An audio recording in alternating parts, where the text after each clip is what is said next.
ಗರುಡನ್ ನೋಡಿದಾಗ ರಾಕಿ ಕನ್ಫರ್ಮ್ ಆಯ್ತು, here is A man who comes from that powerful place. ಅದಕ್ಕೆ ಅವಕಾಶ ಇದ್ರೂ ಅವನನ್ನು ಮುಗಿಸಾಕ್ಲಿಲ್ಲ, ಬಿಟ್ಬಿಟ್ಟ. KGF ಪಡ್ಕೊಳ್ಳೋಕೆ ಒಂದು ಸೈನ್ಯನೇ ಬೇಕಿತ್ತು.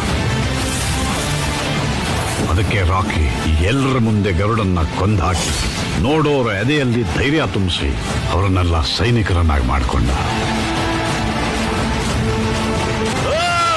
ಏನ್ ನೋಡ್ತಾ ಇದ್ದೀರಾ? ಹೊಡೆದಾಕ್ರ ಅವನ್ನ. 400 ಜನ ಗನ್ ಹಿಡಿದು ವಾನರಂ ಆಜ್ಞೆಗೆ ಸಾಯಿಸೋಕ್ ಸಿದ್ಧರಾಗಿದ್ರೆ 20,000 ಜನ ಎದೆಯಲ್ಲಿ ಧೈರ್ಯ ತುಂಬಿಸ್ಕೊಂಡು ರಾಕಿಗೋಸ್ಕರ ಸಾಯೋಕ್ ಸಿದ್ಧರಾಗಿದ್ರು. ನಿನ್ ಬೆನ್ ಹಿಂದೆ 1000 ಜನ ನಿಂತಿದ್ದಾರೆ ಅನ್ನೋ ಧೈರ್ಯ ನಿನಗಿದ್ರೆ ಬರೀ ಒಂದ್ ಯುದ್ಧ ಗೆಲ್ಬಹುದು. ಅದೇ ನೀನ್ ಮುಂದೆ ನಿಂತಿದ್ಯಾ ಅಂತ ಹಿಂದೆ ಇರೋ 1000 ಜನ ಧೈರ್ಯ ಬಂದ್ರೆ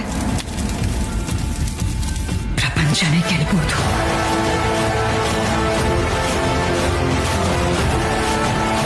ಹೋಗೋ, ಒಬ್ನೇ ಹೋಗು. ಬಂದ ಬಂದ ಬಂದ ಬಂದ ಬಂದ ಬಂದ. ಇದಿನ್ನೂ ಮೊದಲ ಅಧ್ಯಾಯ.